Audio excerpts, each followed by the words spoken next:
大家好，歡迎收聽講鬼夜話，我係盧思發。今晚呢一集唔係山頭，唔係戲院，唔係屋村，我哋要上天，又或者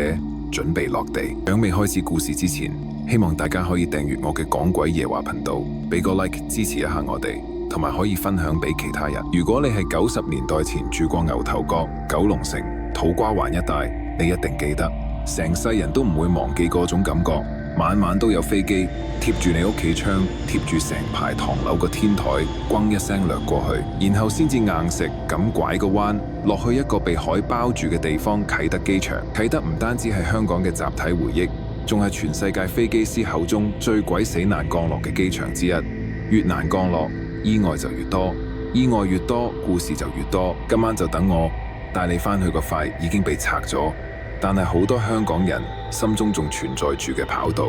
睇下啟德機場到底有幾唔安靜。啟德機場最早係30年代已經開始用，二戰之後慢慢擴建，變成香港最重要嘅門戶。佢嘅跑道伸出去海道，一邊係舊啟德碼頭，一邊係九龍城寨、牛頭角、觀塘嗰啲密密麻麻嘅樓。飛機要響狹窄喺多樓嘅空間入邊拐個彎再落，對機師嚟講係一個噩夢。對成日抬頭望住飛機飛過屋頂嘅居民嚟講係一種習慣。有人話啟德機場有3種聲音永遠唔會停，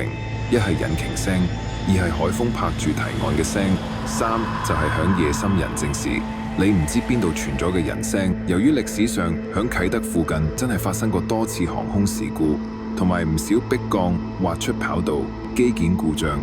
有啲乘客響混亂之中死亡，有啲屍體甚至要響海面打撈返嚟。於是響機場員工之間，好自然就會出現一啲流傳多年、口耳相傳嘅靈異故事。對於普通乘客嚟講，啟德只係一個驚險嘅降落，但對於日日喺度上班嘅人，佢哋話呢度其實係一個唔會真正靜落嚟嘅地方。第一個故事係關於跑道邊既無影人。有啲夜班工程師講，以前夜晚要巡跑道，確保藏異物、離垃圾、離金屬件，否則飛機一碌過就可能出事。某一晚，佢哋坐住巡邏車，慢慢響跑道邊行，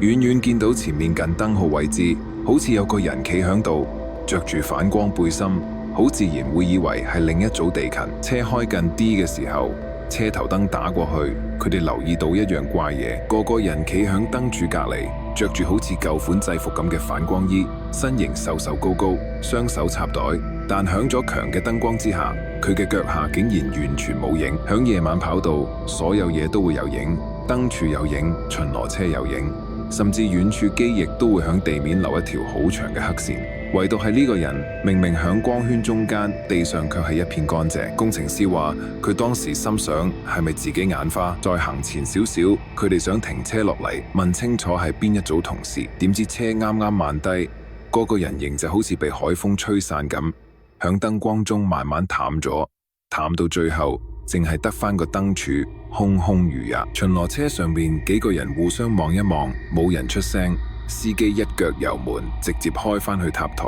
其後佢哋問返管理員，當晚有啲其他人響個區域工作，資料顯示係冇。有老員工話，啟德舊年代有架滑出跑道嘅客機，當年有地勤死響跑道邊，重傷送院不治。傳聞入邊有人話佢死前仲堅持留響原位，望住條跑道。於是之後啲後生就講，夜晚見到有個無影嘅地勤響燈柱附近企住，其實係有人仲響度值緊班。第二個故事係塔台控制員講嘅，有晚天氣唔算好，雲層厚，能見度一般，但照常有航班起降。塔台要同一架飛機聯絡，安排佢哋排隊落，避免相撞。其中一位控制員話，嗰晚佢突然響雷達屏幕上面見到有一個信號係啟德外海附近出現，位置、航道、速度全部都好似係一架準備轉彎落跑道嘅客機。照程序，佢用無線電呼叫對方呼號，但連叫幾次都冇人應。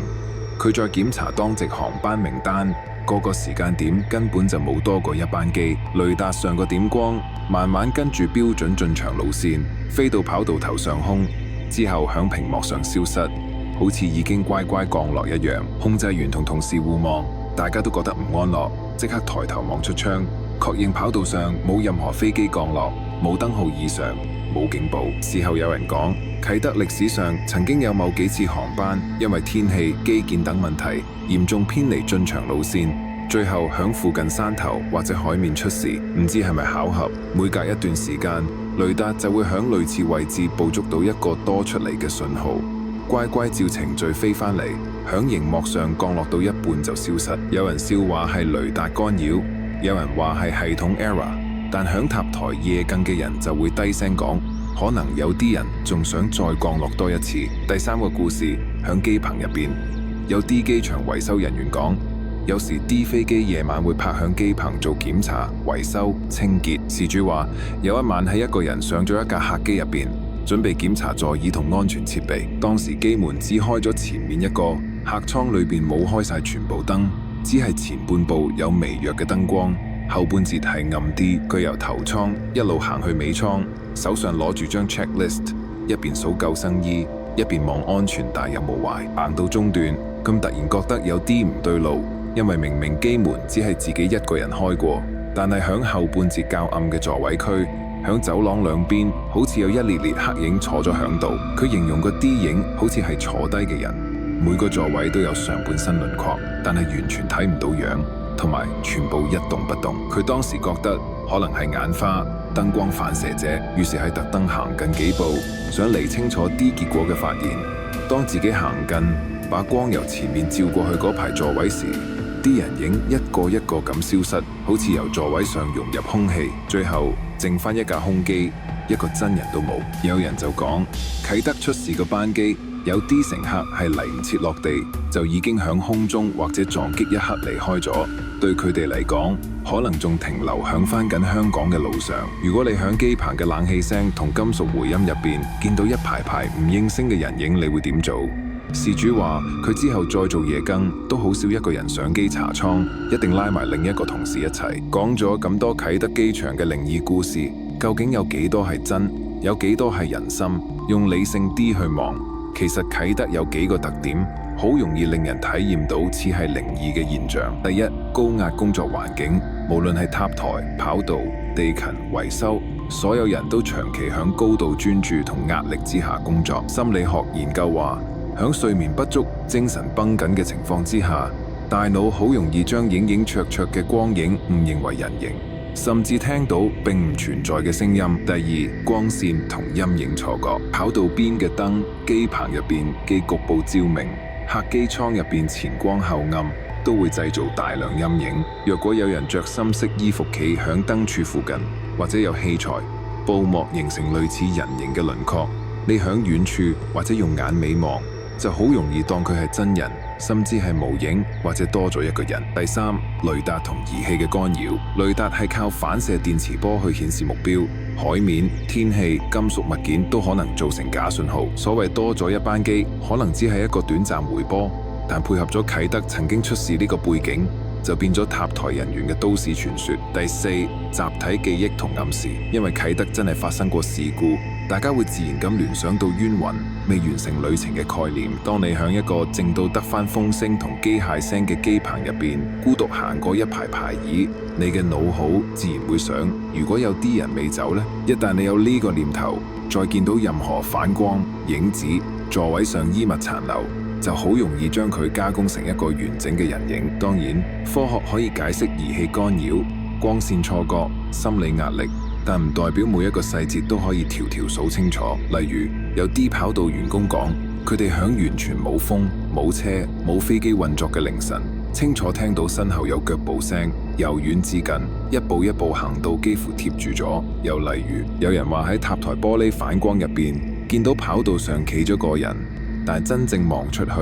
跑道係空空如也。呢啲經歷可能係腦袋嘅惡作劇，亦可能係啲我哋未理解嘅現象。啟德機場而家已經變成新社區、新發展，